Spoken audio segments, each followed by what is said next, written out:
My name is Afshan Malik. तो अगर अभी तक आपने मेरा चैनल जो है वो सब्सक्राइब नहीं किया, लाइक नहीं किया, शेयर नहीं किया तो बनता है ना यार, कर दें, सब्सक्राइब करें और बेल आइकन को प्रेस करें। और चलें वीडियो शुरू करते हैं ज़ीरे के बारे में कि ज़ीरे से हम 5 दिन में वज़न कैसे कम कर सकते हैं। तो जी हाँ, कर सकते हैं 5 दिन में।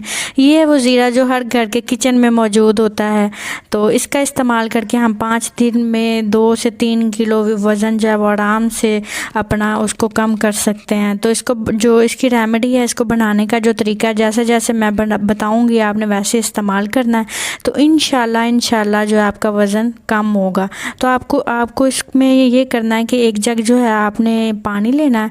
अगर आप ज़्यादा डालना चाहते हैं तो ज़्यादा पानी डाल लें। और रात को जो है पानी के अंदर आपने 1 चाय वाला जो चम्मच है ना वो ज़ीरे का ऐड कर देना है। 1 चाय का चम्मच डालना, ज़्यादा आपने इसमें ऐड नहीं करना। 1 चाय वाला